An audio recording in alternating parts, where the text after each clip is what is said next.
هلا وشلونكم؟ إذا كان عندك قناة باليوتيوب وتريد تحقق الربح بيها وتريد تخليها تنجح، لازم تعرف كل تفاصيل استوديو يوتيوب. استوديو يوتيوب أو استوديو منشئي المحتوى بتفاصيل هواية، من خلالها مو بس تقدر ترفع فيديوهات، تقدر تعرف إحصاءات الفيديو مالتك، إيش قد جاب مشاهدات خلال 28 يوم، إيش قد جاب مشاهدات خلال 90 يوم، خلال سنة، إيش قد حقق أرباح في حالة تحقيق الربح، ايش قد جاب هذا الفيديو مشتركين حتى تعرف انه هذا الفيديو رائج او لا، يعني تسوي به محتوى مشابه لهذا المحتوى. كل هاي التفاصيل انت تعرفها خلال استوديو يوتيوب.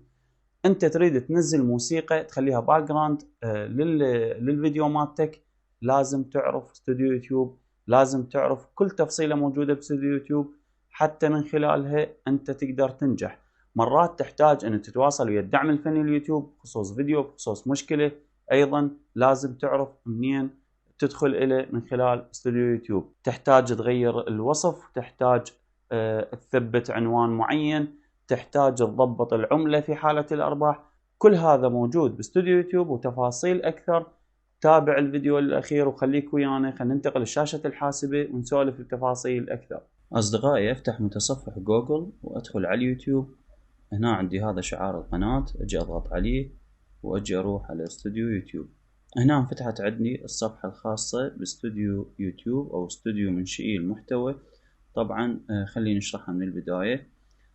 هنا هاي لوحة البيانات، المحتوى، الإحصاءات، التعليقات، الترجمة إلى آخره، راح نشرحها.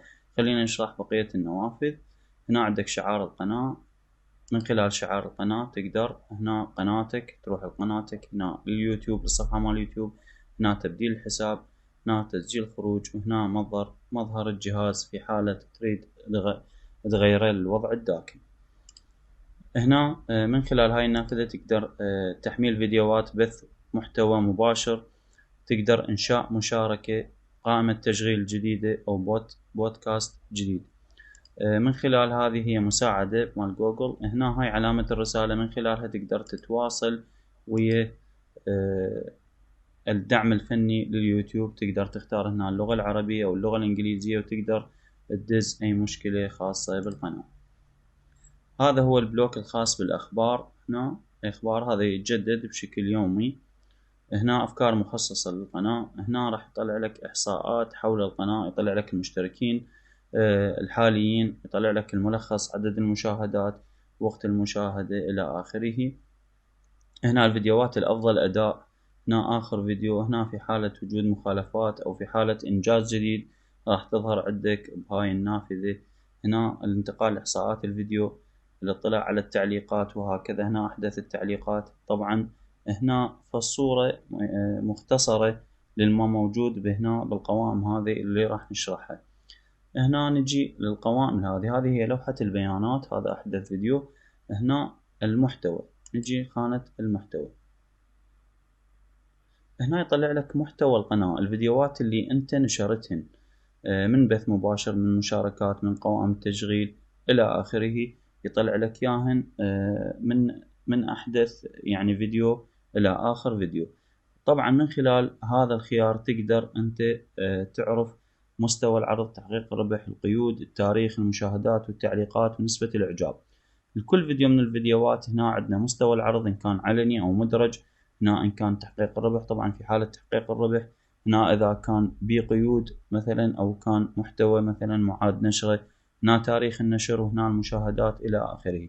كل فيديو من الفيديوهات تقدر أنت مثلا أنت تريد تعدل على هذا الفيديو، فتقدر تضغط هنا على هذا الفيديو أو أي فيديو يعجبك أنت من عندهن، وتقدر تغير الصورة المصغرة، تقدر تنسخ رابط الفيديو، تقدر تخليه علني أو مدرج، ترجمة تقدر تضيف له، شاشات نهاية في حالة تريد تعدل، كل شيء تقدر تعدل من خلال هاي النافذة.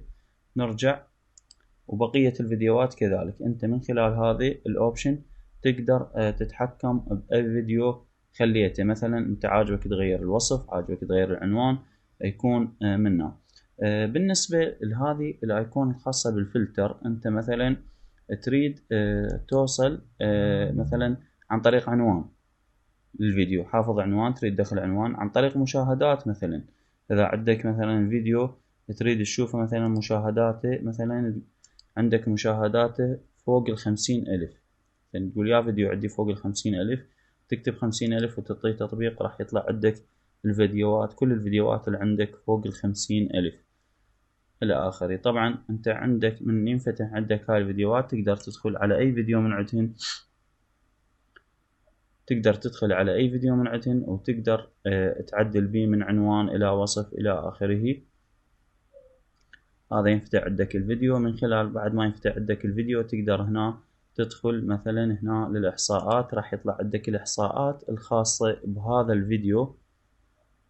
شوف هنا حصد هذا الفيديو هالقد مشاهدات من تاريخ النشر. طبعا من تاريخ النشر هنا 27/8/2021 إلى اليوم 4/10/23. هذا هو الإحصاءات مالته من مشاهدات إلى وقت مشاهدة إلى مشتركين وأرباح إلى آخره. وهذا هنا المشتركين اللي حصدهم هذا الفيديو. وهذا المخطط البياني طبعا اللي يراويك انه بهذا اليوم وبهذا التاريخ حصد هالقد مشاهدات وهكذا. يعني انت عندك بيانات كاملة على الفيديو. طبعا هنا تختار انت اذا من تاريخ النشر او اذا تريد اخر 7 ايام او اخر 28 يوم او اخر سنة باللي تريده انت. هنا نضغط على هذا علامة الاكس في حالة انه انت تريد غير فلتر، مثلا تريد مثلا تحقيق الربح، مثلا تشوف تقول يا فيديو عندي مثلا تحقيق الربح محدود بي، تعطي تطبيق فراح يطلع لك الفيديوهات اللي عندك تحقيق الربح محدود بيهن. ونفس الحالة على بقية الفلاتر انه حظر من على فئات عمرية معينة او حقوق النشر او محتوى مخصص للاطفال وهكذا. هنا بث المباشر، هنا المشاركات اللي انت اشتركت بيهن، هنا قوائم التشغيل، هنا ملفات البودكاست والإعلانات الترويجية اللي هو أنت تقدر تروج لقناتك أو تسوي لها إعلان. الخانة الثالثة هي الإحصاءات، وهذه كلش مهمة لأي يوتيوبر يبدي لازم يعرف من خلالها شنو المشاهدات مالته، شنو المشتركين مالته، شنو الأرباح حالة تحقيق الربح، ساعات الربح لكل فيديو، شنو الفيديوهات الأفضل أداء، شقد مشاهداتها. من خلالها يقدر يعرف الفيديوهات اللي أفضل أداء، الفيديوهات اللي صعدت عنده، كل تفاصيل الفيديوهات من خلال خانة الإحصاءات. هنا عندنا نظرة عامة، هنا يعطيك الرينج مال المشاهدات، هنا يطلع لك آخر 28 يوم. طبعا هنا المشتركين الحاليين. من خلال هذا الخيار تقدر تعرف شقد مشتركين بالوقت الفعلي، يعني إذا واحد طاق اشتراك فهذا الرقم راح يتغير آنيا بنفس اللحظة، يعني التحديث مالته يقول هنا يتم التحديث مباشرة. هنا يقول لك أهم المحتوى في قناتك خلال هذه الفترة، يعني خلال هاي الفترة يا فيديو عندك رائج، وبالتالي تقدر أنت هذا الفيديو تسوي فيديوهات مشابهة له، لأن أنت نجحت بهذا المحتوى والناس حبتك وتابعتك، فأنت تشوف الفيديوهات هنا اللي جابت أكثر مشاهدة إلك. طبعا أنت ما تقدر تحكم على فيديو خلال أسبوع أو شهر، تقدر تعطيه مثلا 90 يوم 3 أشهر حتى تعرف يا فيديو، أو تقدر سنة 3 أشهر مثلا تقدر حتى تعرف يا فيديو كان عندك رائج أو الناس حبته أو اهتمت بموضوعه. من خلال هذا الخيار أنت تقدر تسوي فيديوهات مشابهة لهذا الموضوع، بالتالي راح تنجح. هنا عندك المحتوى الأحدث، يطلع لك هنا الصورة المصغرة للفيديو، عدد المشاهدات، وهنا يقول لك عرض إحصاءات حول هذا الفيديو. هنا هاي الخانة الثانية هي المحتوى، بهذا الخيار راح يطلع لك آخر 28 يوم. طبعا أنت تقدر تغيرها إلى 7 أيام 90 يوم سنة أو منذ تاريخ الإنشاء. هنا يطلع لك إيش قد مشاهدات صارت عندك بالقناة، إيش قد نسبة الظهور، هنا نسبة يعني مرات الظهور، مرات ظهور الفيديوهات، هنا نسبة النقر للظهور إيش قد نسبتها بالمية، وهنا متوسط مدة المشاهدة للفيديوهات. هنا هذه هي الفيديوهات مالتك، هذا فيديو وهكذا هذا فيديو. هنا المقاطع الرئيسية اللي تأثر بها مقياس الاحتفاظ بالجمهور، يعني هذه المقاطع هي حققت أكثر بقاء للجمهور أو نسبة احتفاظ بالجمهور 52%، مثل هذا الفيديو أو هذا الفيديو عندنا وهذا الفيديو وهكذا. يطلع لك الفيديوهات اللي أكثر احتفاظ بالجمهور، وبالتالي تقدر أنت تعرف أنه هاي فيديوهات ناجحة عندك. أما هنا مثلا عندك هنا يقول لك هذه الفيديوهات هي أقل نسبة احتفاظ بالجمهور، وبالتالي تقدر أنت تبتعد عن هيجي فيديوهات حتى تحاول انه تطور قناتك. هنا بهذه الخانة يقول كيفية عثور المشاهدين على فيديوهاتك، يعني انت المشاهدين شلون وصلوا لفيديوهاتك. هنا شوف اكثر نسبة 65.7 من بحث اليوتيوب، من خلال بحث اليوتيوب اكثر شيء وصلوا لفيديوهاتي. هنا عندي فيديوهات المقترحة، طبعا هنا خوارزميات اليوتيوب تدخل بالفيديوهات المقترحة. ميزات التصفح نفس الحالة. اما مصادر خارجية كأن يكون مثلا دازين الرابط مالته بالواتساب او ماسنجر وهكذا. ميزات يوتيوب هالقد بالمية، يطلع لك كل شلون عثروا المشاهدين على هاي فيديوهاتك. هنا بهذا البلوك يقول لك الفيديوهات الافضل اداء. شنو الفيديوهات الافضل اداء اخر 28 يوم؟ هذه هي الفيديوهات، يطلع لك اياها عرض المزيد بالتسلسل، راح يطلع لك وش قد جابت مشاهدات خلال 28 يوم. طبعا كل فيديو من ذني الفيديوهات مجرد تنقر عليه هنا راح يطلع لك رسم بياني بالاحتفاظ بالجمهور، تقدر من خلاله تعرف انه هل قد بالمية بقوا مثلا خلال هاي الدقيقة، هل قد بالمية للدقيقة مثلا الأولى 41%، هاي الدقيقة هل قد بالمية بقوا، وهكذا. الخيار الثالث هو الجمهور. هنا يطلع لك عدد المشاهدين الدائمين اللي هم شافوا فيديوهات سابقة ورجعوا يشوفوها، وهنا المشاهدين الفريدون اللي هم تعرفوا على قناتك. هنا المشتركين مالتك، هنا كيرف او مخطط بياني يوضح لك المشاهدين الدائمين والمشاهدين الجدد. هنا يطلع لك الفيديوهات التي تساهم في توسيع قاعدة جمهورك. هنا قنوات يشاهدها جمهورك، هذه القنوات جمهورك ايضا يتابعها وبالتالي يعودون لقناتك. هذا الخيار هو خيار الارباح، يطلع لك الارباح اللي خلال 28 يوم وهكذا. هنا قسم التعليقات، يطلع لك التعليقات على الفيديوهات مالتك، التعليقات اللي ما ترد عليها والتعليقات اللي بانتظار المراجعة، وكذلك الإشارات. هذا الخيار هو خيار الترجمة، في حالة أنت تريد تضيف ترجمة لفيديوهاتك. هنا تقول له إضافة لغة، تجي تختار اسم اللغة. في حالة إضافة اللغة الإنجليزية مثلا تجي تقول له إضافة لغة. بعد ما ضفت الإنجليزية هنا تجي تعطيه إضافة، وهنا تجي اما تحمل الملف مال الترجمة وتضيفه لفيديوهاتك، او تختار خيار الكتابة اليدوية وتجي تكتب الترجمة كتابة وتجي تنطيها نشر، فراح تظهر هذه الترجمة في فيديوهاتك. هنا عندنا خيار الاعدادات، من خلالها تقدر تعرف الاعدادات العامة. هنا عندنا العملة بالدولار الامريكي، هنا عندك القناة هي هنا بلد الإقامة، تختار البلد اللي انت بيه. الكلمات الرئيسية، تجي الكلمات الرئيسية اللي من خلالها يوصلون إلك بالبحث، فتكتب كل الكلمات اللي خاصة بمحتوى قناتك بما فيها اسم قناتك. هنا الإعدادات المتقدمة، تقدر من خلالها تحدد التفاصيل إنه هذا المحتوى مخصص للأطفال، أو أريد مراجعة هذا الإعداد يدويا، وهكذا. هنا السماح للحسابات المرتبطة. هنا هذا الخيار هو السماح للمشاهدين باختصاص المحتوى الخاص به، يعني إذا غيرك شاف الفيديو مالتك ممكن إنه ياخذ من الفيديو مالتك ويحوله شورت يوتيوب، فأنت هنا مخير. هنا الإعدادات التلقائية لتحميل الفيديوهات. هنا المعلومات الأساسية، يعني أنت مثلا أي فيديو تحمله تريد تضيف فد عبارة تكون بأي فيديو تحمله، يعني مرات مثلا خلينا نقول فد عبارة ثابتة ماكو حتى اسمك او هاي تثبتها انه باي فيديو مجرد تضيف عبارة ثانية. الوصف نفس الحالة، مثلا تيجي تكتب شكرا على المشاهدة، تكتب تفاصيل اخرى، اسم القناة مالتك، هاي راح تظهر مجرد رفع اي فيديو عندك.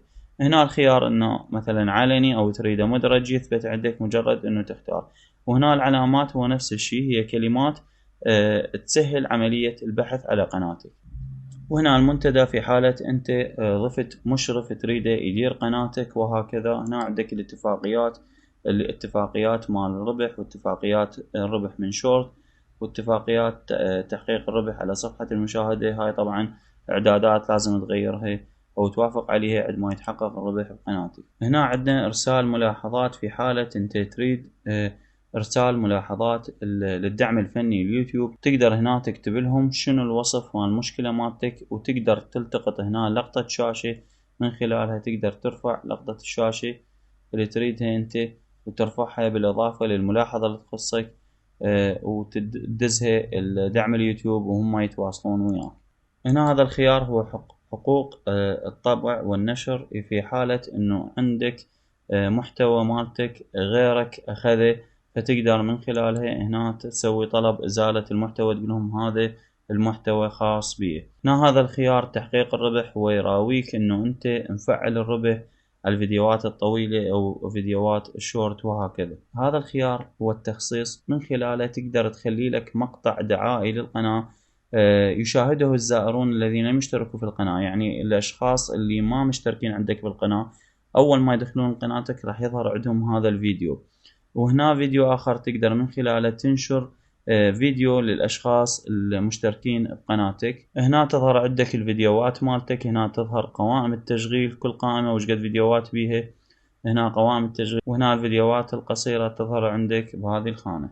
هنا عندك مكتبة الملفات الصوتية. مكتبة الملفات الصوتية في حالة انت تريد فد موسيقى وتريد هذه الموسيقى ما حد يعني يطالبك يعني بانه انت اخذت المحتوى مالته، فتقدر من خلال مكتبة الملفات الصوتية انه تحمل اي موسيقى تعجبك وتخليها مثلا ويا المحتوى مالته، ما راح يحاسبوك على تحميلك او على استخدامك لهذه الموسيقى. هنا مثلا شغل الموسيقى،